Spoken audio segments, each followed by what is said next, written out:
Je voudrais avant tout vous souhaiter la bienvenue et surtout vous remercier d'accepter de venir ici répondre à Dieu, répondre à notre prophète, répondre à l'imam Hussein alayhi salam. En ce jour de deuil et de tristesse pour notre prophète et les membres de sa famille et tout musulman sincère. En réalité, c'est en ce jour de mois de Muharram que notre prophète, les membres de sa famille ont été déshonorés, désacralisés et humiliés à Karbala. Mais avant de revenir sur l'imam Hussein, je voudrais parler d'un certain nombre de points pour donner des pistes de réflexion à l'Assemblée. Parce que nous sommes aujourd'hui dans un monde qui est divisé en deux groupes. Nous avons un groupe qui a privilégié la raison, l'intelligence au détriment de la foi. Et nous avons un autre groupe qui a privilégié la foi au détriment de la raison. Et c'est ça qui a donné le résultat qu'il y a aujourd'hui partout dans le monde. Les guerres, les violences, la pauvreté, les maladies, les pestes et tout ça. Je voudrais attirer l'attention de tout le monde. Si vous regardez, toutes les religions parlent de la foi. Mais le Coran seul qui a la particularité que chaque page du Coran que tu tournes, tu trouves qu'on parle de l'intelligence. Dieu parle toujours, il dit à ceux qui intelligent, à ceux qui comprennent.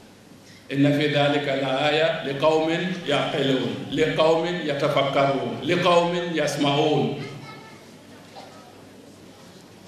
Si vous regardez tous les livres fondateurs des autres écoles de l'islam, le premier chapitre parle de la foi, le dernier chapitre parle de la foi.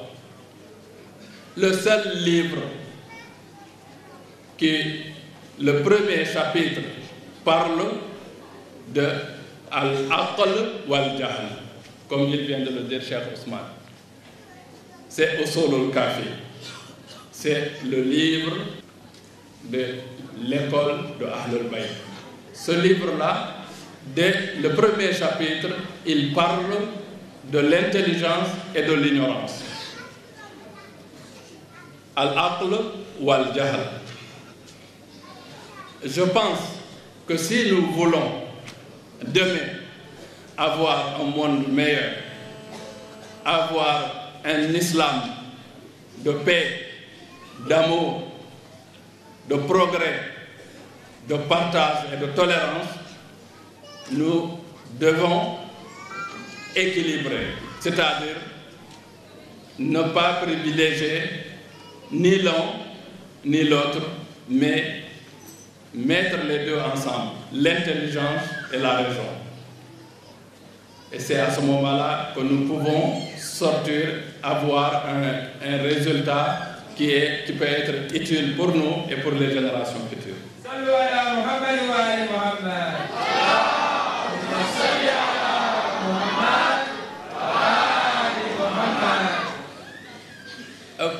Il faut qu'on comprenne qu'on est dans un monde qui est devenu un village, qu'il y a quelques années, on n'avait pas Internet, on n'avait pas les avions, on n'avait pas les moyens de communication que nous avons aujourd'hui.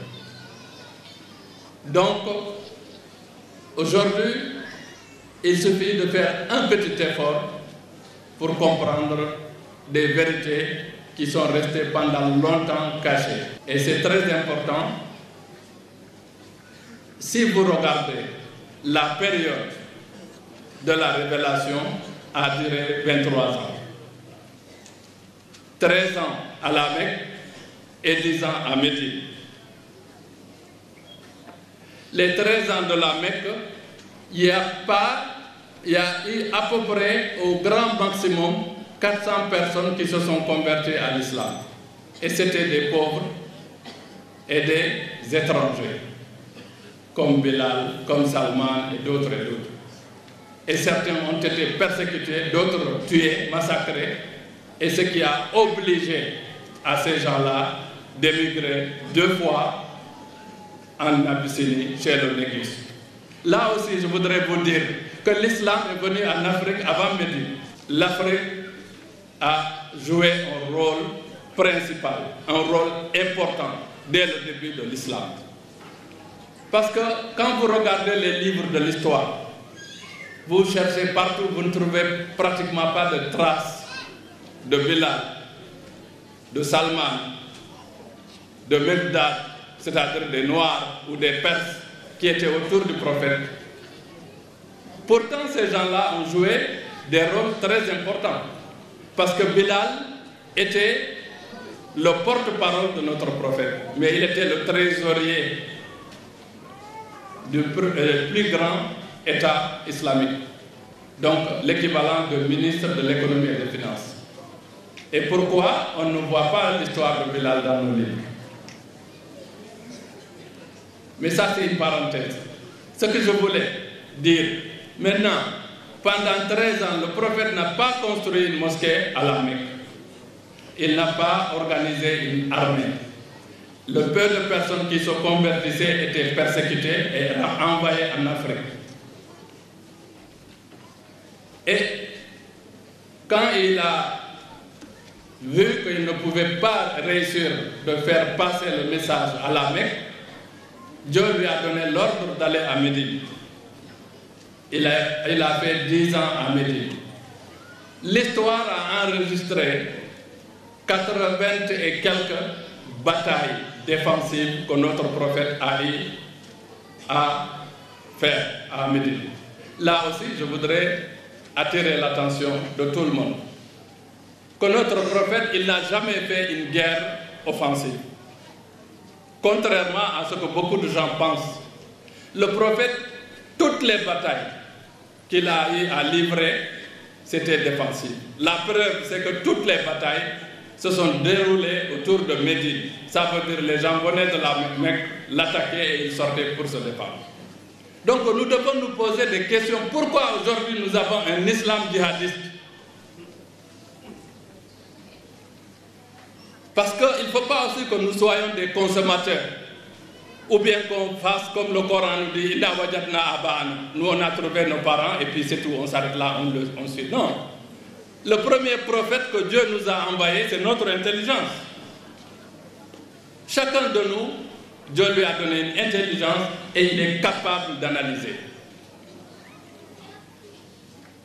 Chacun de nous est capable d'analyser. Si maintenant il y a eu 80 et quelques batailles en 10 ans, si on divise ça par 10, ça veut dire pratiquement chaque mois il y avait une guerre.